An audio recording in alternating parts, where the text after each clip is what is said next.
Hello மக்களே, இன்னைக்கு நம்ம பிக் மவுத் டிவி சீரிஸோட 5வது எபிசோட தான் பார்க்க போறோம். இதுக்கு முந்தின எபிசோட பார்க்காதவங்க யாராவது இருந்தீங்கன்னா டிஸ்கிரிப்ஷன்ல அதோட பிளேலிஸ்ட் லிங்க் இருக்கு, மறக்காம அதை பார்த்துட்டு அப்புறம் இந்த எபிசோட பாருங்க. அண்ட் இந்த சீரிஸ்ல வந்து பாத்தீங்கன்னா ஒரு சில பேருக்கு ஒரு டவுட் இருக்குது. அது என்னன்னா, இந்த பிக் மவுத் அப்புறம் பிக் மவுஸ்னு ரெண்டு விதமான பேர்களை சொல்றோம் பாத்தீங்களா, இது ரெண்டுமே நம்ம ஹீரோவை தான் பாயிண்ட் அவுட் பண்ணுது. லாயரா இருந்தப்ப கேஸ்ல ஜெயிக்கிறதுக்கு பதிலா வாயிலேயே வர சுட்டுக்கிட்டு இருந்ததுனால பொதுமக்களா இவனுக்கு பார்த்து வச்ச பேரு பிக் மவுத். அதை தான் இந்த சீரிஸுக்கும் பேராவே வச்சிருக்காங்க. அண்ட் இந்த பிக் மவுஸ் அப்படிங்கிற கேரக்டர் வந்து பாத்தீங்கன்னா இந்த கதையில வரக்கூடிய ரொம்ப முக்கியமான கேரக்டர். அந்த கேரக்டர்ல தான் இப்ப நம்ம ஹீரோவை ஃப்ரேம் பண்ணி படாதபாடு வருத்திட்டு இருக்காங்கன்ற விஷயத்தெல்லாம் நம்ம அடுத்தடுத்து பார்த்துக்கிட்டு இருக்கோம். இந்த ஒட்டுமொத்த சீரிஸ்லயுமே இந்த ஒரு கேரக்டர் தான் பயங்கரமா மாஸ் காட்டிக்கிட்டு இருக்கு. சோ அந்த ஒரு கேரக்டர் பேஸ் பண்ணி இப்ப கதை ரன் ஆகிட்டு இருக்கிறதுனால பிக் மவுத்ங்கிற அந்த டைட்டில் நேமையும் அதையும் போட்டு நீங்க கன்ஃபியூஸ் பண்ணிக்காதீங்க. பிக் மவுத்ங்கிறது டைட்டில் பேரு, பிக் மவுஸ்ங்கிறது ஒரு கேரக்டரோட பேரு. இப்போ உங்களோட குழப்பம் கிளியரா இருக்கும்னு நம்புறேன். அப்படியே நம்ம கதையை கண்டினியூ பண்ணலாம். போன எபிசோடு வர கதை எங்க முடிஞ்சது அப்படின்னா, ஹீரோ தான் பிக் மவுஸ்ங்கிறத நிரூபிக்கிற விதமா பிக் மவுஸோட ஒரு 5 கஸ்டமர் பேரை சொல்லி ஆகணும்னு டாங் ஒரு டாஸ்க் கொடுத்திருந்த பட்சத்துல அதை கம்ப்ளீட் பண்ணி தன்னோட உசுரை காப்பாத்திக்கிறதுக்காக ஹீரோ நம்ம மேயர் கிட்ட உதவி கேட்டிருந்தான். இதுல மேயர் உதவி பண்ணணும் அப்படிங்கிற எண்ணம் இல்லாம அவருக்கு ஒரு நெருக்கடியான சூழ்நிலை வரப்ப அதை சமாளிக்கிறதுக்காக நம்ம ஹீரோக்கு தேவையான ஒரு 5 கஸ்டமர் பேரை கொடுத்திருந்திருக்க.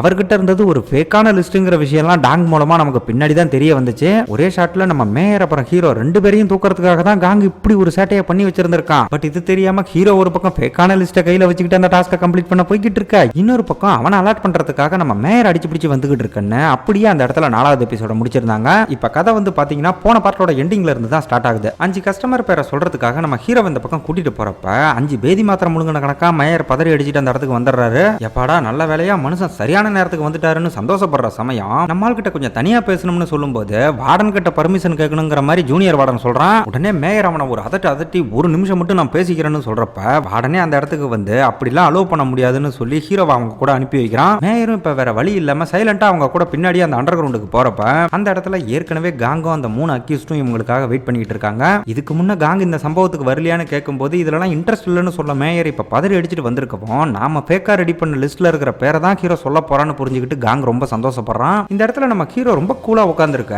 என்ன பதட்டமே இல்லாம ரொம்ப ஜாலியா இருக்க, உனக்குள்ள கொஞ்சம் கூட பயமே இல்லையான்னு காங் இவங்கிட்ட கேட்கும்போது ஹீரோ தான் கிட்ட இருக்கிறது ஒரு ஃபேக்கான லிஸ்ட்னு தெரியாம ரொம்ப கான்பிடண்டா உட்காந்துருக்க. கூடவே நம்ம மேயரையுமே கொஞ்சம் நக்கல் பண்றான். நடக்க போற இந்த டாஸ்க்கு நம்ம வார்டனை தான் ஜட்ஜா நியமிச்சிருக்காங்க. 2 பேருக்கும் ஒரு பேப்பரை கொடுத்து ஒரே நேரத்தில் எழுத சொல்ல இவங்களும் கடகடன்னு பேரை எழுதி முன்னாடி இருக்கிற பவுல்ல பேப்பரை மடிச்சு வச்சிடறாங்க. இப்ப முன்னாடி இருக்கிற அந்த பேப்பர்ல காங் எந்த 5 பேரோட பேரை எழுதியிருக்கானோ அதே பேரை நம்ம ஹீரோ எழுதி இருக்கல அப்படின்னா அதோட இவன் ஜோலியும் முடிஞ்சது, நம்ம மேயர் கதையும் முடிச்சு விட்டுருவாங்க. வார்டன் இப்ப முத வேலையா காங்கோட பேப்பரை எடுத்து அதுல இருக்கிற 5 பேரையும் அப்படியே வரிசையா படிக்க அதை கேட்டுமே நம்ம ஹீரோ முகத்துல கொஞ்சம் கூட பதட்டமே தெரியல. இவங்கிட்ட இருக்கிறது தான் ஃபேக்கான லிஸ்ட் ஆச்சு, அப்புறம் எதனால பதட்டமே இல்லாம உட்காந்துருக்கான் அப்படின்னு பார்த்தா வார்டன் இவன் எழுதின பேப்பரை எடுத்து பார்த்துட்டு அதுல இருக்கிற பேரை கூட படிக்க முடியாம வாயடிச்சு போறான். யோ ஏன் அமைதியா இருக்க, அதுல இருக்கிற பேரை படின்னு காங் கேட்கும்போது அவன் எந்த பதிலும் பேசாம பேப்பரை இவன் கையில கொடுக்க அதுல இருந்த பெயர்களை பார்த்துட்டு காங்கும் அந்த 3 அக்யூஸ்டும் அப்படியே மிரண்டு போறாங்க. அப்ப ஹீரோவே அந்த பேப்பரை வாங்கி செம்ம கெத்தா அதுல இருந்த பெயர்களை படிக்க காங் எந்த 5 பேரோட பேரை எழுதினானோ அதே பெயர்களை இவனும் எழுதிருப்பான் பாருங்க. கதையில இது செம்ம ட்விஸ்டா இருக்கும். இந்த பக்கம் நம்ம மேயருமே அதை கேட்டு மிரண்டு போறப்ப நம்ம ஹீரோ தான் உண்மையான பிக் மவுஸ்ங்கிற மாதிரி ஒரு மிகப்பெரிய கான்ட்ரோவர்சியை கிளப்பி விடுறாங்க.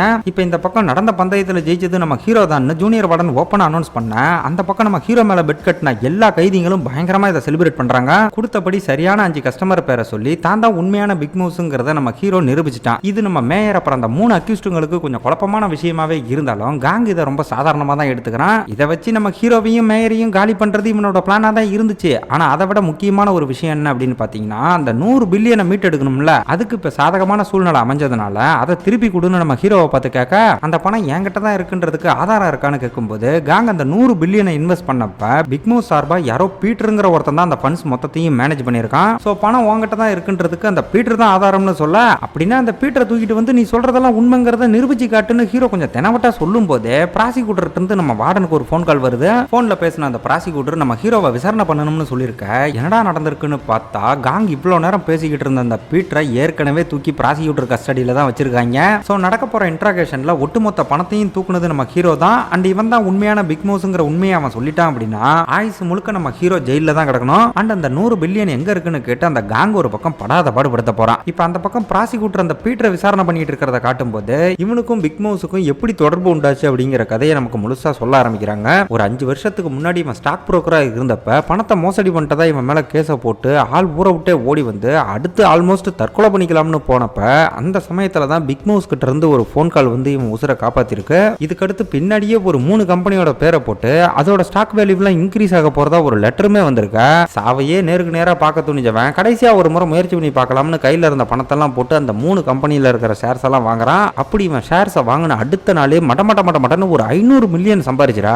ஓவர் நைட்ல தன்னோட வாழ்க்கையவே மாத்தின பிக் மவுஸ ஒரு கடவுளாவே பார்த்திருக்கான். தென் அடுத்த முறை இவனை பிக் மவுஸ் கான்டாக்ட் பண்ணி என்ஆர் ஃபாரம்ல இருந்து இன்வெஸ்ட் பண்ண அந்த 100 பில்லியனுக்கு இவனை இன்சார்ஜா போட்டிருக்கா. இப்படிதான் இவனுக்கும் பிக் மவுஸுக்கும் நடுவுல ஒரு தொடர்பு ஏற்பட்டிருக்கு. ஆனா இந்த இடத்துல முன்ன பண்ண தெரியாத இவனை நம்பி அவ்வளவு பெரிய அமௌண்ட்டுக்கு எப்படி இன்சார்ஜா போட்டாங்கன்னு நமக்குள்ள ஒரு கேள்வி வரும்ல. அதே டவுட் நம்ம ப்ராசிக்யூட்டருக்குமே இருக்கு. இப்ப அந்த சந்தேகத்தை கேட்டதுமே அந்த 100 பில்லியனுக்கு இன்சார்ஜா போடுறதுக்கு முன்னாடி பிக் மவுஸை ஒரே ஒரு முறை மீட் பண்ணதாவும், அப்படி மீட் பண்ண தருணத்துல ஏதோ கடவுளையே நேர்ல பார்த்த மாதிரி ஒரு உணர்வை ஃபீல் பண்ணதாவும் சொல்ல, இதை சொல்லிக்கிட்டு இருக்கும்போதே பேக்ரவுண்ட்ல இவனும் பிக் மவுஸும் மீட் பண்ணிக்கிட்டதை தான் காட்டுறாங்க. பெருசா ஆள் யாரு என்னன்னு நமக்கு காட்டல. ஒரு கார்ல வந்து ஏதோ ஒரு கவரை மட்டும் இவன் கையில கொடுத்துட்டு போக அந்த ஆள கடவுள் மாதிரி நினைச்சேன். கடைசியில பணத்தெல்லாம் ஆட்டைய போட்டு எனக்கே ஆப்படிச்சுட்டு போயிட்டான்னு இந்த பக்கம் இவன் புலம்பிக்கிட்டு இருக்கான். இப்ப இதெல்லாம் கேட்ட ப்ராசிக்யூட்டர் நம்ம ஹீரோவோட போட்டோவை இவங்கிட்ட காட்டும்போது, ஆமா இதுல இருக்கிறது யாருன்னு பீட்டரே கொஞ்சம் குழப்பத்தோட கேட்க, நீ நேர்ல பார்த்ததா சொன்ன பிக் மவுஸை இவன் தான் சொல்றாரு. அட் த சேம் டைம் இவனும் பிக் மவுஸும் மீட் பண்ணிக்கிட்டாங்கல்ல. அப்ப அந்த கார்ல வந்து இவன் கிட்ட கவரை கொடுத்ததே நம்ம ஹீரோ தாங்கிற மாதிரி ஒரு குட்டி விஷுவலை காட்டுறாங்க. இந்த விஷுவல் உண்மையா இருந்தா போட்டோவை பார்த்த அடுத்த கணமே நம்மால் தான் பிக் மவுஸ்ங்கிற உண்மையை அவன் சொல்லியிருக்கணும். பட் அந்த மாதிரி எதுவும் சொல்லாம என்ன பொய் சாட்சி சொல்றீங்களான்னு ப்ராசிக்யூட்டரை பார்த்து கேட்கும்போது, இங்க பாருப்பா இதுல பொய் சாட்சி சொல்ல வைக்கிறதுக்குலாம் எதுவுமே இல்ல. அவன் தான் உண்மையான பிக் மவுஸ்ங்கிறதுக்கு ஏற்கனவே எங்க கிட்ட நிறைய ஆதாரம் இருக்கு. ஜஸ்ட் ஜட்ஜி முன்னாடி நீ இவனை நேர்ல பார்த்து இவன் தான் பிக் மவுஸ்ங்கிற விஷயத்தை கன்ஃபார்ம் பண்ணிட்ட அப்படின்னா அத்தோட இந்த கேஸும் க்ளோஸ் ஆயிரும். கொஞ்ச நாள் கழிச்சு நானே உன்னை ப்ரொபேஷன்ல வெளியே எடுத்துருவேன். அதுக்கப்புறம் நீ சுதந்திரமா இருக்கலாங்கிற மாதிரி ஒரு மிகப்பெரிய ஆஃபரை கொடுக்க, அப்படியே அங்க கட் பண்ணி இதே இடத்துக்கு விசாரணைக்காக வந்துகிட்டு இருக்கிற நம்ம ஹீரோவை காட்டினா இவனை சுத்தி என்னென்னமோ நடந்துகிட்டு இருக்கிற பட்சத்துல ஆள் எந்த கவலையும் இல்லாம ரொம்ப கூலா வந்துகிட்டு இருக்கான். அந்த பக்கம் நம்ம மேயர் என்னடா நடக்குது, எதுக்கு தேவையில்லாம என்னையவே நோண்டிட்டு இருக்கான்னு அந்த காங்க பிடிச்சி விசாரிக்கும் போது ஒண்ணுமே தெரியாத மாதிரி எதை பத்தி பேசுறேன்னு ஆள் கொஞ்சம் நக்கலா கேட்க, எதுக்காக ஃபேக்கான அந்த லிஸ்ட்டை கொடுத்து தேவையில்லாம எனக்கு அப்படிக்க பாக்குறேன்னு ஓப்பனாவே கேட்கறாரு. ஆனா காங்க அதுக்கு பதில் சொல்லாம, நீ எதுக்காக ப்ரொஃபஸரோட கொலைகேஸுக்கு ஹீரோவை லாயரா சூஸ் பண்ணன்னு விசாரிக்க, மொக்க லாயர் வேணும்னு நான் தான் கேட்டிருந்தேன், தெரிஞ்ச ஒருத்தர் ரெக்கமெண்ட் பண்ணதுனால தான் அவனை லாயரா சூஸ் பண்ணன்னு சொல்லும்போது, அது எப்படிப்பா நீ 19 ஒரு லாயரை சூஸ் பண்ற, இப்ப அவன் தான் பிக் மவுஸ்ங்கிற உண்மை தெரிய வந்திருக்கு, இதெல்லாம் தற்செயலா நடந்துச்சுன்னு சொன்னா நம்புறதுக்கு நான் என்ன பைத்தியமானு கொஞ்சம் சந்தேக பார்வையோட கேட்கறான். இதுல மேயர் கொஞ்சம் கடுப்பாகி இப்ப என்னதான் சொல்ல வரேன்னு கேட்கும்போது மெதுவா பக்கத்துல வந்து, ஒருவேளை உண்மையான பிக் மவுஸ் நீதானான்னு ஒரு பிட்ட போட, அதை கேட்டதும் நம்ம மேயருக்கு பயங்கரமா மண்டை சூடாகுது. அட சும்மா தமாஸ் பண்ணப்பா, இதை போய் சீரியஸா எடுத்துக்கிட்டேன்னு பயப்பட ஓவரா சேட்டை பண்ண, உனக்கு என்னதான்டா வேணும், இதெல்லாம் பணத்துக்காக பண்றியா இல்ல என்ன காலி பண்றதுக்காக பண்றியா, உன்னோட அப்ஜெக்டிவ் தான் என்ன, அதை கொஞ்சம் ஓப்பனா தான் சொல்லி தொலைன்னு கேட்டா, எனக்கு என்னோட பணம் தான் வேணும், உன்னை காலி பண்றதுல எனக்கு எந்த பிரயோஜனமும் இல்லைன்னு மேயர் கூட காம்ப்ரமைஸ் ஆகிற மாதிரி பேசிட்டு அப்படியே அங்கிருந்து நழுவி போறான். ஆக்சுவலா நான் ஒரு விஷயத்தை மாத்தி சொல்லிவிட்டேன். பிக் மவுஸும் அந்த பீட்டரும் மீட் பண்ணிட்டாங்கல்ல, அப்ப அந்த பீட்டருமே உண்மையான பிக் மவுஸோட முகத்தை பார்க்கல, லைட்டா கார் கண்ணாடியா கீழே இறக்கி கவரை மட்டும் தான் கொடுத்துட்டு போயிருந்திருக்கான். நான் தான் ஃப்ளோல வந்து நேருக்கு நேரா பாத்துக்கிட்டாங்கன்ற மாதிரி சொல்லிவிட்டேன். இப்ப அந்த பக்கம் ப்ராசிக்யூட்டர் ஆபீஸ்ல அந்த பீட்டர் பதட்டத்தோட உச்சியில உட்காந்துருக்க, ஓவர் சிவரிங்ல ஒண்ணுக்கு போயிடாதான்னு சொல்லும்போது, நிஜமாவே ஹீரோ தான் உண்மையான பிக் மவுஸான்னு மரண பீதியோட கேட்கறான். அதுக்கு நம்ம ப்ராசிக்யூட்டர், ஏன்டா என்ன மண்டகாய விடுற, நான் தான் கேஸை பத்தின ஃபுல் டீடைலையும் ஏற்கனவே சொல்லிட்டேன்னு சொல்ல,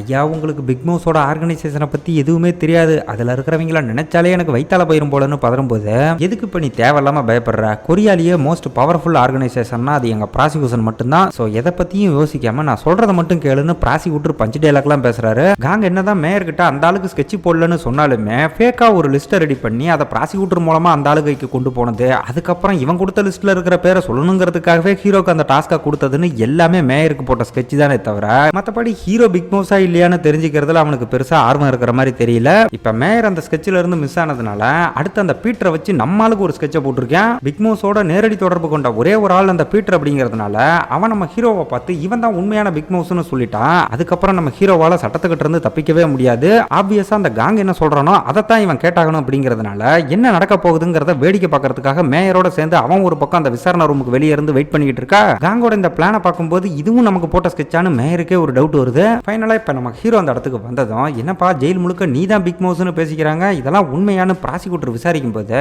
இப்ப எனக்கு இருக்கிற மிகப்பெரிய தலைவலியா அதுதாங்கிற மாதிரி நம்ம ஹீரோ சொல்றான். சரி நீ பிக் மவுஸ் இல்ல அப்படின்னா அப்புறம் எப்படி அந்த 5 கஸ்டமர் பேரை கரெக்டா சொன்னான்னு கேட்கும்போது முன்ன பண்ண தெரியாத யாரோ ஒரு ஆள் அதுக்கு உதவி பண்ணதா சொல்றான். சரி அது யாரு என்னன்னு கேட்டா இவனுக்கு ஆள் யாருன்னுலாம் தெரியலைங்க, ஒரு துண்டு சீட்ல அந்த 5 பேர் எழுதி சீட்டு மட்டும் இவன் கைக்கு வந்திருக்கு, சோ அதுல இருக்கிற பெயர்களை தான் எழுதி கொடுத்தன்னு சொல்லும்போது இந்த பக்கம் நம்ம மேயரோட ரியாக்ஷன் கொஞ்சம் வித்தியாசமா இருக்கும். இப்ப ப்ராசிக்யூட்டர் அந்த பீட்டரை பார்த்து நீ தான் பிக் மவுஸை நேருக்கு நேரா பார்த்திருக்கியா, அது இவன் தானான்னு கொஞ்சம் நேருக்கு நேரா பார்த்து கன்ஃபார்ம் பண்ணுன்னு சொல்லும்போது ஹீரோ தான் உண்மையான பிக் மவுஸ்னு அந்த உறுதியா சொன்னதுனால அந்த பக்கம் திரும்ப கூட தைரியம் இல்லாம இவன் ஒரு பக்கம் மரண பீதியில உட்கார்ந்திருக்க.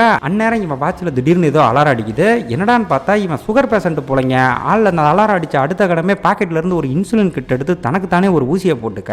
அந்த ஊசியை போட்ட அடுத்த கடமே ஆள் நுரதள்ளி கீழே விழுகிறான். இதை பார்த்து ஹீரோவும் ப்ராசிக்யூட்டருமே என்ன நடக்குதுன்னு புரியாம பதறும்போது காங்க ஒரு பக்கம் அவனை சாக விட்டுறாதீங்கன்னு பயங்கரமா டென்ஷன் ஆக இவங்க கண் முன்னாடியே அந்த பீட்டர் துடிதுடிச்சு செத்து போகவும் ஹீரோக்கு எதிராக ரெடி பண்ற சாட்சிங்க எல்லாம் ஏன் இப்படி செத்து போறாங்கன்னு புரியாம எல்லாருமே குழம்பி போறாங்க. இப்ப காங் இதெல்லாம் பார்த்துட்டு அடுத்து என்ன பண்றதுன்னு தெரியாம அந்த ப்ரொஃபஸரோட பேப்பர் நம்ம ஹீரோயின்ட்ட தான் இருக்குன்னு அவ ஒரு ரூமரை கிளப்பி விட்டால. அதை பத்தி இங்க கேட்கும்போது மேயர் அதெல்லாம் பொய்ன்னு சொன்னதும் அப்படிலாம் நம்ம நம்பிட முடியாது, அவ பிக் மவுஸோட பொண்டாட்டி, இன்கேஸ் அந்த பேப்பர் அவகிட்ட இருந்தா அது நமக்கு தான் ஆபத்துன்னு மேயர் அப்படியே ஹீரோயினுக்கு எதிராக திருப்பி விடுறான். இப்ப அடுத்ததா அவ வேலை பார்க்குற அந்த குச்சியான் ஆஸ்பத்திரியை காட்டும்போது இந்த ஹாஸ்பிட்டல் சார்பா நம்ம ஹீரோ இருக்கிற அதே ஜெயில ஏதோ ஒரு மருத்துவ முகாம் நடத்த போறாங்க போல. அதை பத்தி இங்க இருக்கிற அந்த சீனியர் நர்ஸ் பேசிக்கிட்டு இருக்கும்போது அங்க வந்து நம்ம ஹீரோயின் நானுமே அந்த முகாமுக்கு வர போறேன்னு சொன்னதும், ஏமா உன் புருஷனை பார்க்கணும்னா நீ தனியா மனு போட்டு லீவ் நாள்ல போய் பாரு, எதுக்காக வேலை நேரத்தை யூஸ் பண்ண பாக்குறேன்னு ஹீரோயினை கலாய்க்கிற மாதிரி பேசுறா. ஆனா ஹீரோயின் அதுக்கெல்லாம் கொஞ்சம் கூட அசராம பதிலுக்கு அவளையே மொக்க பண்ணிட்டு அங்க இருந்து சைலண்டா கிளம்ப. இதுக்கு முன்ன இதே ஹாஸ்பிட்டல்ல ஒரு லேடி கிட்ட அவங்க பேஷண்ட்டை காப்பாற்ற வேண்டாம்னு வற்புறுத்தி கையெழுத்து வாங்கினாங்கல்ல, அந்த லேடி இப்ப நம்ம மேயரோட பொண்டாட்டி ஒரு பிரஸ் மீட் கொடுத்துக்கிட்டு இருக்கிறத ஹாஸ்பிட்டலோட ரிசப்ஷன் ஏரியால இருக்கிற டிவில பாத்துக்கிட்டு இருக்கிறத காட்டுறாங்க. அந்த பிரஸ் மீட்ல வந்து பாத்தீங்கன்னா நம்ம மேயர் பொண்டாட்டிக்கு பக்கத்திலேயே ஜெயில இருக்கிற அந்த பல்க் பரமசிவம் இருக்கான்ல அவனோட பொண்டாட்டி, அதாங்க கேஸுக்கு ஆதாரமா இருந்த டேஷ்கேம் வீடியோவை கூட வச்சிருந்தாலே அவளும் உட்காந்துருக்கா. இப்ப அந்த லேடி டிவில அவங்க ரெண்டு பேரை மட்டும் அப்படியே உறைஞ்சு போய் பாத்துக்கிட்டு இருக்கும்போது இங்கதான் அந்த ப்ரொஃபஸரோட பேப்பரை பத்தின ஒரு முக்கியமான விஷயம் தெரிய வருது. இந்த லேடி வந்து பாத்தீங்கன்னா வித்தியாசமான ஜுவல்ஸ் எல்லாம் டிசைன் பண்ணக்கூடிய ஒரு டிசைனரா வேலை பார்த்துக்கிட்டு இருந்தப்ப செத்து போன ப்ரொஃபசர் இவ புருஷனுக்கு ட்ரீட்மெண்ட் கொடுத்துக்கிட்டு இருந்த சமயம் ஒரு மெமரி கார்டை இவகிட்ட கொடுத்து அதுக்கு செட் ஆகிற மாதிரி ஒரு நெக்லஸ் செய்ய சொல்லி இருந்திருக்காரு.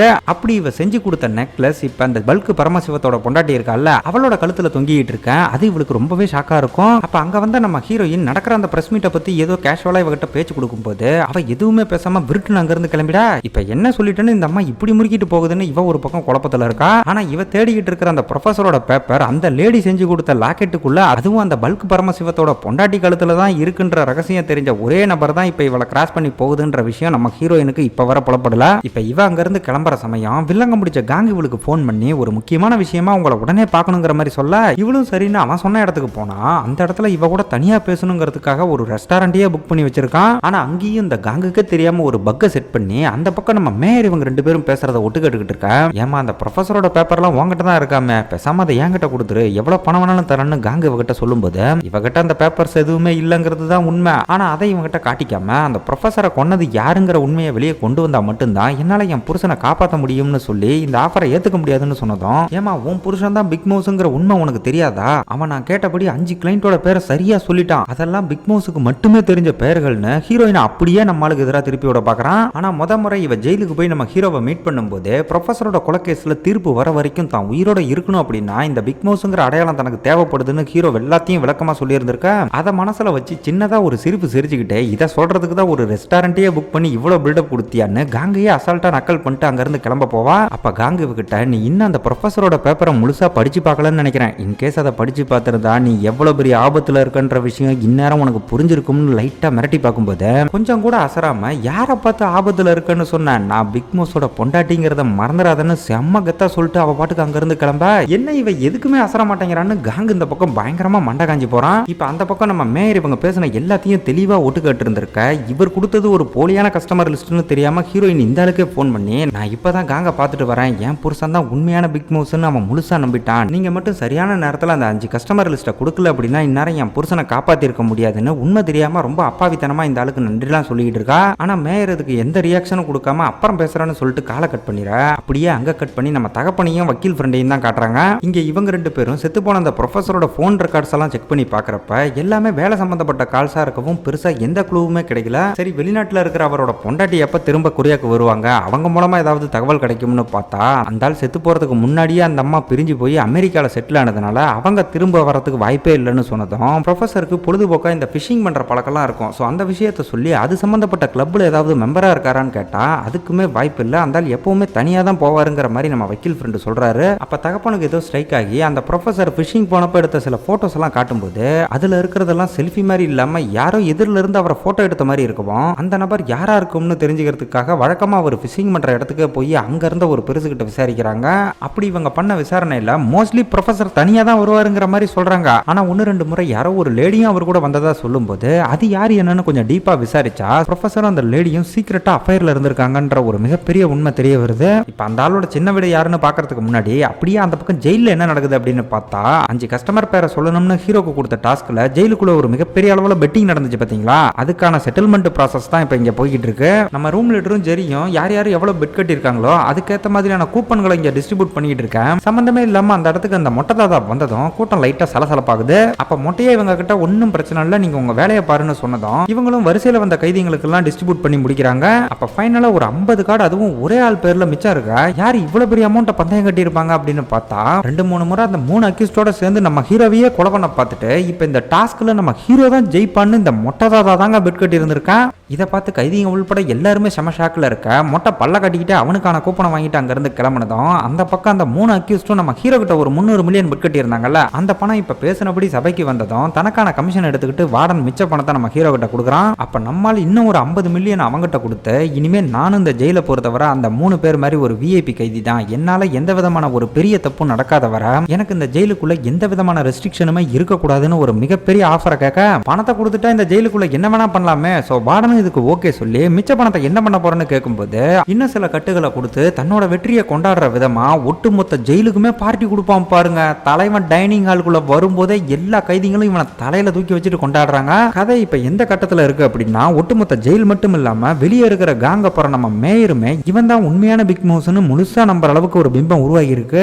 மேயர் இவனுக்காக நேம் லிஸ்ட கொடுத்தப்ப அது ஒரு போலியான லிஸ்ட்னு ஹீரோக்கு மட்டும் இல்ல மேயருக்கே தெரியாது. ஆனா அப்படி இருந்தும் இவனால எப்படி உண்மையான கஸ்டமர் பேரை சொல்ல முடிஞ்சதுங்கிற விஷயத்துக்கு இப்ப வர பதில் கிடைக்கல. சோ ஹீரோ தான் உண்மையான பிக் மவுஸ்னு இந்த உலகமே நம்பறதுனால பேஸ்மெண்ட்ல இருக்கிற அந்த 3 அக்யூஸ்டும் எங்க அவனால நம்ம உசுருக்கு ஆபத்து வந்துருமோன்னு செம பீதியில இருக்க. அங்க இருந்த மொட்டதாதா இவங்க புலம்புறதெல்லாம் கொஞ்சம் கூட கண்டுக்காம ரொம்ப கூலா உட்காந்துருக்கவும் தங்களோட கேஸ்ல தீர்ப்பு வர வர நீ தான் எங்களுக்கு பாதுகாப்பு கொடுக்கணும்னு இவங்க பேசிக்கிட்டு இருக்கும் போதே நம்ம ஹீரோ ஆளுங்களோட அந்த இடத்துக்கு வரான். வார்டனுக்கு பணம் கொடுத்ததுனால நம்மளுமே இப்ப விஐபி கைதி தானே, சோ செம கெத்தா உள்ள வந்து ப்ரொஃபசரை கொண்ட அந்த கொலை கேஸ்ல கொலை பண்ணது நாங்க தான் ஜட்ஜி முன்னாடி ஒத்துக்கணும்னு இவங்க எல்லாருக்கும் ஒரு வார்னிங் கொடுக்க, இன்னமும் இவனை ஒரு டம்மி பீஸாவே நினைச்சு கொஞ்சம் ஓவராவே லந்து பண்றாங்க. அப்ப இவங்களுக்கு ஜூ காட்டுற விதமா அந்த டாக்டர் பயப்புல மாடு கழனி தண்ணி குடிக்கிற மாதிரி ஒயினை குடிச்சுக்கிட்டு இருப்பான். இதுக்கு முன்ன நம்ம ஹீரோ லைன்ல கிராஸ் ஆன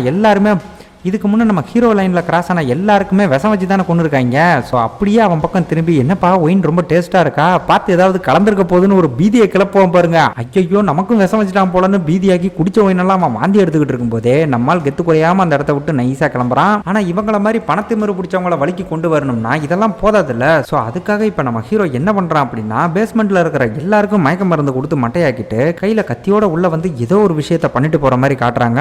பட் அந்த விஷயம் இந்த 3 பேர்ல இருக்கிற வக்கீல் கண்ணுக்கு எப்படி தெரியுது அப்படின்னா ஹீரோ கத்தியோட உள்ள வந்து அவனோட இதயத்தை வெட்டி அவங்கிட்டயே காட்டுற மாதிரி ஒரு இல்லூஷன் வர ஆள் மொத்தமா கிறுக்கலாகி மயக்கம் போட்டு பொத்துன்னு கீழே விழுகிறான். ஆக்சுவலா இந்த இடத்துல என்ன நடந்திருக்கு அப்படின்னா ஹீரோ கத்தியோட உள்ள வந்தது என்னமோ உண்மைதான், ஆனா அந்த இடத்துல இவனை கொலைலாம் பண்ணல, ஜஸ்ட் அவன் நெஞ்சு பக்கத்துல இருந்த சட்ட துணியை மட்டும் கிழிச்சு எடுத்திருந்திருக்க. அது போதையில இருக்கிற வக்கீலுக்கு ஏதோ இதயத்தையே வெட்டி எடுத்த மாதிரி தெரிஞ்சிருந்திருக்கு. இதுக்கடுத்து அந்த சேர்மன் பைப்ல இருக்கான்ல அவன் பாத்ரூம்ல உட்கார்ந்து இருக்கிறப்ப அவன் மேல தண்ணியை ஊத்தி விட்டு கரண்ட் ஷாக்லாம் கொடுத்து பயங்கரமா அலற விட பையன் மொத்தமா நாக்கு தள்ளி ஸ்ட்ரெச்சர்ல போய்கிட்டு இருக்க. அதை பார்த்து மற்ற 2 பேரும் நம்ம ஹீரோவை பார்த்தாலே கழியிற அளவுக்கு மரண பீதியாக அப்படியே அங்க கட் பண்ணி அடுத்த சீன் நம்ம மேயர் நம்ம ஹீரோவை பார்க்க வந்திருக்கிறத காட்டுறாங்க. இப்ப இவரோட மைண்ட் செட் என்ன அப்படின்னா காங்கால ஏமாத்தப்பட்டு இவருக்கே தெரியாம போலியான நேம் லிஸ்ட கொடுத்துமே நம்ம ஹீரோ உண்மையான கஸ்டமர் பேரை எழுதி கொடுத்து மிகப்பெரிய ட்விஸ்ட் கொடுத்தான்ல, அதால இந்த மனுஷன் பயங்கர குழப்பத்துல இருக்காரு. இவருக்கு இந்த கன்ஃபியூஷன் ஒரு பக்கம்னா இன்னொரு பக்கம் காங்குக்கும் இவருக்கும் பிரச்சனை பெருசாயிட்டே இருக்குல்ல, அதுக்கும் நம்ம ஹீரோ தான் காரணம்னு நினைச்சு எப்ப இருந்து எனக்கே தெரியாம என்ன கண்ட்ரோல் பண்ண ஆரம்பிச்சேன்னு கொஞ்சம் ஆதங்கத்தோட கேட்கிறாரு. அப்ப ஹீரோ பெருசா எந்த ரியாக்ஷனும் கொடுக்காம இதுக்கான ஆன்சர் என்கிட்ட இல்லைன்னு சிம்பிளா ஒரு பதில சொல்ல இங்க நடக்கிற பிரச்சனைக்கும் எனக்கும் என்ன சம்பந்தம், எதுக்கு தேவையில்லாம என்ன இதுக்குள்ள இழுத்து விட்டேன்னு கேட்கும்போது தலைவன் சைலண்டா இந்த ஆள் பக்கம் திரும்பி பிரச்சனைக்குள்ள ஒன்ன நான் இழுத்து விட்டனா இல்ல என்ன நீ இழுத்து விட்டியான்னு கேட்டதும் முதல் எபிசோட்ல வாண்டடா நம்ம ஹீரோவை கூப்பிட்டு ப்ரொஃபஸரோட கொலைகேச மேயர் கொடுத்தாரு பாத்தீங்களா, அந்த விஷயத்த நினைச்சு பாக்குறாரு. இப்ப அடுத்ததா ஹீரோ கிட்ட சரி உண்மையாவே யாரு நீ, உன் பிளான் தான் என்னன்னு கேட்கும்போது தன்னை ஒரு பலியாடா நிப்பாட்டி எவன்லாம் தன்னை சம்பவம் பண்ண பார்த்தானோ அவங்க அத்தனை பேரையும் போட்டு தள்ளாம இதை நிறுத்த மாட்டேன்னு சொல்லி அதுக்கு உன்னால எனக்கு உதவி பண்ண முடியுமா முடியாதான்னு ஹீரோ கொஞ்சம் டெரரா கேட்க ஆள் அப்படியே ரூட்டை மாத்தி வெளியே இருக்கிற உன் பொண்டாட்டி உன்னை காப்பாத்துறதுக்காக என்னெல்லாம் பண்ணிட்டு இருக்கா தெரியுமா, அவளுக்கு என்ன பதில் சொல்ல போறேன்னு சென்டிமெண்டா ஒரு பிட்ட போட்டதும் யோ உன் மேல கொஞ்ச நெஞ்ச நம்பிக்கை இருக்கிறதுனால தான் மரியாதை கொடுத்து பேசிக்கிட்டு இருக்கேன், இங்க நடக்கிறத பத்தியோ என்ன பத்தியோ என் பொண்டாட்டிக்கு எதுவுமே தெரியக்கூடாது, அவ விஷயத்த நான் பாத்துக்கிறேன், சோ இதுக்கு மேல எந்த கேள்வியும் கேட்காதன்னு ஹீரோ சைலண்டா அங்க இருந்து எந்திரிச்சு போவான் பாருங்க. இந்த சேஞ்ச் ஓவரை பார்த்து மேயரே ஒரு கணம் உடஞ்சி போறாரு. இப்படி இவங்க பேசின எல்லாத்தையும் ஹீரோயும் வார்டன் ஒரு பக்கம் ஆபீஸ் ரூம்ல உட்காந்தபடி வாட்ச் பண்ணிட்டு இருக்க. அப்படியே அங்க கட் பண்ணி நம்ம ஹீரோயின் வேலை பார்க்குற ஆஸ்பத்திரியை தான் காட்டுறாங்க. இங்க அந்த சீனியர் என்ன பண்றா அப்படின்னா நடுராத்திரில திருட்டுத்தனமா ஒரு பேஷண்டோட ரூம்குள்ள போய் யாருக்கும் தெரியாம ரகசியமா பிளட் சாம்பிள் எடுத்துக்கிட்டு இருக்க. அதை பாக்குற நம்ம ஹீரோயின் அவன் மேல சந்தேகப்பட்டு அப்படியே அவளை ஃபாலோ பண்ண ஆரம்பிக்கிறா. அப்ப அந்த சீனியர் அக்கா மெடிக்கல் திங்ஸ் எல்லாம் ஸ்டோர் பண்ணக்கூடிய பக்கத்து பில்டிங் குள்ள போய் அங்க இருந்த ஒரு சப்ளை ரூம் குள்ள போக இவளும் பின்னாடியே உள்ள போய் பார்த்தா அந்த இடத்துல யாருமே இல்ல.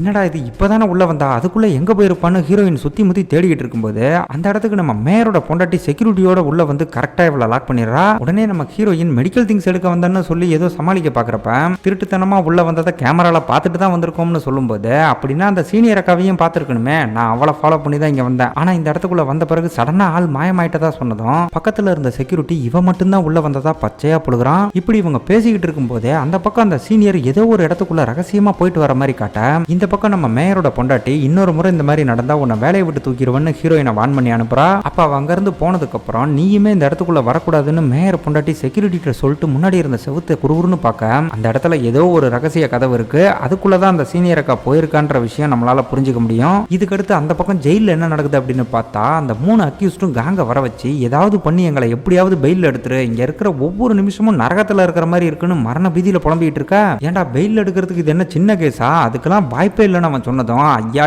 எப்படியாவது எங்க உசுரை காப்பாத்துங்கன்னு காலை பிடிச்சிட்டு பயங்கரமா கதறாங்க. இதால காங்குமே வேற வழி இல்லாம சரி நான் ப்ராசிக்யூட்டர்கிட்ட பேசுறேன்னு சொல்லிட்டு அங்க இருந்து வெளியே வரப்ப இவனுக்காகவே வெயிட் பண்ணிட்டு இருந்த நம்ம ஹீரோ தேவையில்லாம நம்ம ஹீரோயினை கூப்பிட்டு இந்த காங் மீட் பண்ணா பாத்தீங்களா, அது ஏன் எதுக்குன்னு விசாரிக்கிறான். இப்படி கேட்டதும் நம்மால் என்னமோ பயந்துட்டு தான் நினைச்சு இப்போதைக்கு வேணா நீ இந்த இடத்துக்கு கிங்கா இருக்கலாம், ஆனா அதுக்காக உள்ள இருக்கிற என் ஃப்ரெண்ட்ஸ் கிட்ட சேட்டை பண்ண அப்படின்னா அது வெளியே இருக்கிற உன் பொண்டாட்டிக்கு தான் ஆபத்துன்னு நம்மளுக்கே வார்னிங் கொடுக்க நம்ம பிரச்சனைக்கு நடுவில் தேவையில்லாம குடும்பத்தை இழுக்காதன்னு பதிலுக்கு நம்ம ஹீரோ டீசெண்டா சொன்னா அப்படி தாண்டா பண்ணுவேன்னு கொஞ்சம் ஓவர் திமிராவே பேசுறான். இப்படி இவன் பேசி முடிக்கிற அதே சமயம் அவனோட பொண்டாட்டி கிட்ட இருந்து ஒரு போன் கால் வர அதை அட்டன் பண்ண அடுத்த கணமே நீ தான் எனக்கு பூ அனுப்புனியா, உனக்கு கொஞ்சமாவது அறிவு இருக்கா, அதை நான் குப்பையில தான் வீச போறேன்னா அவ பாட்டுக்கு கழுவி கழுவி ஊத்தவும் இவன் இந்த பக்கம் காண்டாகி நான் எந்த பூ அனுப்பல, நீ அதை குப்பையில வீசு இல்ல கோவத்துல வீசு, அதை பத்தி எனக்கு எந்த கவலையும் இல்லைன்னு சொல்லி காலை கட் பண்ண போயிட்டு அப்புறம் திடீர்னு சீரியஸ் ஆகி அது என்ன பூன்னு விசாரிக்கிறான். அதுக்கு அந்த பக்கம் இருக்கிற இவன் பொண்டாட்டி நான் என்ன செத்து போய் இங்க பணமாவை படுத்திருக்கேன், இலவுக்கு அனுப்புற சாமந்தி பூவை போய் அனுப்பி வச்சிருக்கேன்னு சொன்னதும் இந்த வேலையை செஞ்சது நம்ம ஹீரோ தான் புரிஞ்சுக்கிட்டு இந்த பக்கம் காங் செம்ம வெறியாகிறான். அப்ப இன்னொரு பக்கத்துல இருந்து இவங்களை நோக்கி நம்ம வார்டன் பைபிள வந்துகிட்டு இருக்க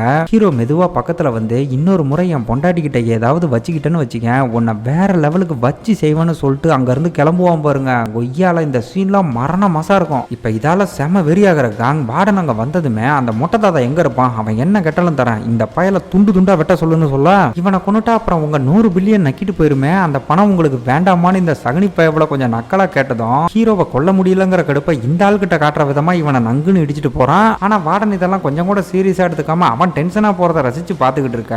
அப்படியே அங்க கட் பண்ணி ஜிம்ல எக்ஸசைஸ் பண்ணிக்கிட்டு இருக்கிற அந்த மொட்டை தாதாவை தான் காட்டுறாங்க. இப்ப ஹீரோ அந்த இடத்துக்கு வந்து மொட்டையை தான் கூட சேர்ந்துக்க சொல்லும் போது இங்க நீ உள்பட நான் உள்பட எவனுமே நல்லவன் கிடையாது, இன்கேஸ் அந்த 3 பேருக்கு என்ன துரோகம் பண்ண சொல்றதுக்காக நீங்க வந்திருந்தா பேசாம டைம் வேஸ்ட் பண்ணாம இங்க இருந்து கிளம்பிருன்னு ரொம்ப நேர்மையா பேசுறான். இதை கேட்டதுமே நம்ம ஹீரோ மொட்டை கிட்ட இந்த இடத்துல ஒரு பந்தயம் காட்டுறான். அது என்ன பந்தயம்னா கூடிய சீக்கிரம் மொட்டை இந்த ஜெயில இருந்து ரிலீஸ் ஆக போகுது. அப்படி அவன் ரிலீஸ் ஆகிற சமயம் அவனுக்கு ஏதோ ஒரு மிகப்பெரிய பிசினஸ் ஆப்பர்ச்சுனிட்டியை பண்ணி தர்றதா சொல்ல நீயே காலம் முழுக்க இங்க இருந்து கழுதிங்க போற, அப்படி இருக்க உன்னை எப்படி நம்புறதுன்னு கேட்டதும் காலம் முழுக்க இதே ஜெயில நம்மால் கழுதிங்க போறதா அவன் சொன்னான்ல, அந்த விஷயத்தையே லாக் பண்ணி உனக்கு முன்னாடி நான் ரிலீஸ் ஆயிருவேன்னு ஹீரோ அவங்ககிட்ட பந்தயம் காட்டுறான். இதை மொட்டையுமே ரொம்ப சீரியஸா எடுத்துக்கிட்டு பந்தயத்துக்கு ஒத்துக்க அப்படியே அங்க கட் பண்ணி அந்த 3 அக்யூஸ்ட்ல பல்க் பரமசிவம் இருக்கான்ல அவன் ஒரு 4-5 கைதிங்க கூட தனியா சுத்திட்டு இருக்கிறத காட்டுறாங்க. அப்ப கூட இருக்கிற அந்த 4-5 பேர் திடீர்னு அவனை அப்படியே கோழி அமுக்கிற மாதிரி அமுக்கி தூக்கிட்டு போக அடுத்த சீனே நம்ம ஹீரோ முன்னாடி தான் உட்கார வச்சிருக்காங்க. அதுவும் இதுக்கு முன்ன நம்மால தூக்குல போட்டு கொடுமைப்படுத்தினாங்க பாத்தீங்களா, அதே இடத்துல இப்ப இவனையும் உட்கார வச்சிருக்க. அதை பார்த்து பயப்படைக்கு பயங்கரமா அள்ளு கிளம்புது. ஆள் அழுவாத குறையா தயவு செஞ்சு என்ன விட்டுருன்னு ஹீரோ கிட்ட கதறி கதறி அழுவும் போது இதே மாதிரி தாண்டா நானும் அன்னைக்கு கெஞ்சினேன், கொஞ்சம் கூட இறக்கப்படாம அப்படியே தொங்க விட்டீங்கன்னு சொன்னதும் எப்பா நீ என்ன சொன்னாலும் கேட்கறேன், தயவு செஞ்சு என்ன உயிரோட விட்டுருன்னு பயங்கரமா கெஞ்சறான். அப்ப நம்ம ஹீரோ கொலை பண்ணது மத்த 2 பேர் தாங்கிற உண்மையை சொல்லி இவனை அப்ரூவராக சொல்லும் போது பயபுல அதை கேட்டதுமே தொண்டை அடிச்சு ஒரு மாதிரி விற்க ஆரம்பிக்க இவனை வலிக்கு கொண்டு வரணுங்கிறதுக்காகவே நம்மால எப்படி சேர்ல நிப்பாட்டி கழுத்துல கைத்த மாட்டினாங்களோ அதே பொசிஷன்ல இவனை நிப்பாட்டுறாங்க. சரி இவன் தான் பயந்தாங்குழியாச்சே, ஹீரோ கேட்ட மாதிரி அப்ரூவ் ஆயிடுவான்னு பார்த்தா அப்பயும் என்ன கொண்டுறாதீங்கன்னு கெஞ்சிக்கிட்டே இருக்க ஹீரோ கொஞ்சம் கூட யோசிக்காம டப்புன்னு எந்திரிச்சு வந்து அப்படியே அந்த சேரை எத்தி விட்டதும் கயிறு நல்லா கழுத்தை இறுக்கி ஆல்மோஸ்ட் அவன் சாக போற சமயம் வேற வழியே இல்லாம அப்ரூவ் ஆகிறதுக்கு ஓகே சொல்லிடுறான். இதனால அவனை சாகடிக்காம கீழே இறக்கி கொடுத்த வாக்க காப்பாத்துன்னு நம்மால் வான் பண்ணி அனுப்ப அப்படியே அங்க கட் பண்ணி நம்ம ஹீரோயினை தான் காட்டுறாங்க. இங்க நம்ம தகப்பனும் வக்கீல் ஃப்ரெண்டும் செத்து போன ப்ரொஃபஸருக்கு ஏதோ ஒரு லேடி கூட அஃபேர் இருக்குன்னு கண்டுபிடிச்சாங்கல்ல, அந்த விஷயத்தெல்லாம் நம்ம ஹீரோயின்ட்ட சொல்லும்போது அது யார் என்னன்னு கண்டுபிடிக்கிறதுக்காக ப்ரொஃபஸரோட சோசியல் மீடியா அக்கௌண்ட் எல்லாம் செக் பண்ணலாம்னு ஐடியா பண்றாங்க. ஆனா அந்த ஆளுக்கு அந்த மாதிரி எந்த சோசியல் மீடியாலையும் அக்கௌண்ட் இல்லைன்னு தெரிய வர நம்ம ஹீரோயின் அந்த சீனியர் அக்காவை ஃபாலோ பண்ணல அதை பத்தி கொஞ்சம் பேச ஆரம்பிக்கிறாங்க. அப்படி அதை பத்தி பேசுறப்ப மேபி அந்த இடத்துல சீக்கிரட்டா ஏதாவது லேப் இருக்கலாம்னு ஆல்மோஸ்ட் கரெக்டா கெஸ் பண்றாங்க. ஆனா அந்த இடத்துல செக்யூரிட்டி ரொம்ப டைட்டா இருக்குங்கிறதுனால திரும்ப அந்த இடத்துக்கு போக முடியாதுன்னு நம்ம ஹீரோயின் சொல்லும்போது பேஷண்டோட பிளட் சாம்பிளை வச்சு தான் அவங்க ஆராய்ச்சி பண்றாங்க. ஸோ அதே மாதிரி ஹீரோயினால அங்க இருக்கிற பேஷண்டோட பிளட் சாம்பிளை கொண்டு வர முடிஞ்சா மேபி அது மூலமா நம்ம ஏதாவது தெரிஞ்சுக்க முடியுங்கிற மாதிரி நம்ம வக்கீல் ஃப்ரெண்டு சொல்றாரு. அப்படி இவங்க பேசிக்கிட்டு இருக்கிற சமயம் மேயர் நம்ம ஹீரோயினுக்கு ஃபோன் பண்ணி உடனே மீட் பண்ணணுங்கிற மாதிரி சொல்ல இவளும் வேக வேகமா கிளம்பி அவர் வர சொன்ன இடத்துக்கு போனா இவளுக்கு முன்னாடியே மனுஷன் வந்து ரொம்ப ஆர்வமா வெயிட் பண்ணிட்டு இருக்காரு. இப்ப ஹீரோயின் இந்த இடத்துக்கு வந்ததுமே மேயர் அவரோட வாழ்க்கையில நடந்த ஒரு குட்டி கதையை சொல்ல ஆரம்பிக்கிறாரு. அது என்ன கதை அப்படின்னு பாத்தீங்கன்னா, இவர் சின்ன பையனா இருக்கும்போது இவரோட அப்பா ஏதோ ஒரு சின்ன கெமிக்கல் ஃபேக்டரியை நடத்திக்கிட்டு இருந்திருக்க. அதோட டாக்ஸிக் வேஸ்ட் எல்லாம் சுற்றுப்புற சூழலை பாதிக்குதுன்னு எவனோ ஒரு பத்திரிக்கைக்காரன் பத்திரிகையில எழுதி இருந்திருக்கான். இதால அவங்க அப்பாவுக்கு ஆயுள் தண்டனை கொடுத்து ஜெயில போட்டுட தன்னோட அப்பா நேர்மையானவர்னு ரொம்ப உறுதியான படம் மேயர் அவரை காப்பாத்தணுங்கிறதுக்காகவே வக்கீலுக்கு படிச்சு அதுக்கப்புறம் ப்ராசிக்யூட்டராலாம் ஆயிருக்காரு. தென் அதுக்கப்புறம் அந்த கேஸ் எடுத்து இவரே பர்சனலா விசாரிக்கும் போது ஃபைனலா அந்த பத்திரிக்கைக்காரன் சொன்னதுதான் உண்மை, தப்பெல்லாம் தன்னோட அப்பா மேலதான் தெரிய வர கதையை அந்த இடத்துலயே நிப்பாட்டி நம்ம யார் உண்மையானவங்கன்னு நம்பி நம்ம வாழ்க்கையை அவங்களுக்காக அர்ப்பணிக்கிறோமோ அவங்களாலேயே நம்ம நம்பிக்கை உடையறதுக்கு நிறைய வாய்ப்பு இருக்குன்னு மெசேஜ் சொல்லிட்டு இருக்காரு. இந்த கதையை கேட்டு கன்ஃபியூஸ் ஆன நம்ம ஹீரோயின் சரி இதெல்லாம் எதுக்கு என்கிட்ட சொல்லிட்டு இருக்கீங்கன்னு கேட்கும்போது எனக்கு நடந்த அதே மாதிரி சம்பவம் தான் இப்போ உனக்கும் நடந்திருக்கு, உன் புருஷன் தான் உண்மையான பிக் மவுஸ்னு அந்த உண்மையை சொன்னதும் ஹீரோயினுக்கு அப்படியே தலையில இடி விழுந்த மாதிரி இருக்கும். இருந்தாலும் அந்த விஷயத்தை முழுசா நம்பாம இதுக்கு ஏதாவது ஆதாரம் இருக்கான்னு கேட்கறப்ப இவர் கொடுத்தது ஃபேக்கான லிஸ்ட்ங்கிற விஷயத்தையும் அதுக்கு மாறா ஹீரோ பிக் மவுஸுக்கு மட்டுமே தெரிஞ்ச உண்மையான கஸ்டமர் பேரை அக்யூரேட்டா சொன்னாருங்கிற விஷயத்தையும் சொல்றாரு.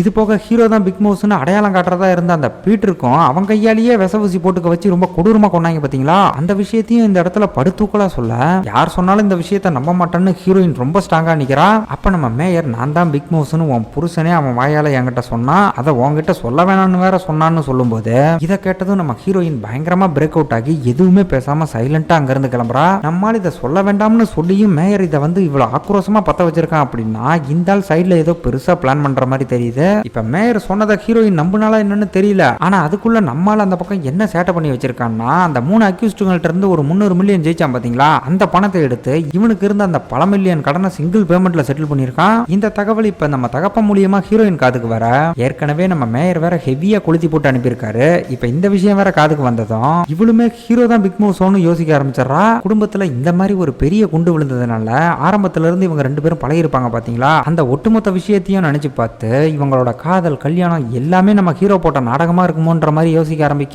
இந்த இடத்துல இந்த 5வது எபிசோட முடிக்கிறாங்க. இந்த மேயர் எதுக்காக இப்படி ஒரு வேலையை பார்த்தா உண்மையாவே நம்ம ஹீரோ தான் பிக் மவுஸா இல்ல அது வேற ஒரு கேரக்டராங்கிறதெல்லாம் நமக்கு கதை போற போக்குல தான் தெரியும். ஸோ இந்த வீடியோ உங்களுக்கு பிடிச்சிருந்தா மறக்காம லைக் பண்ணுங்க, ஷேர் பண்ணுங்க, சேனலையும் சப்ஸ்கிரைப் பண்ணுங்க. மீண்டும் உங்களை அடுத்த வீடியோல சந்திக்கிறேன். தேங்க்யூ.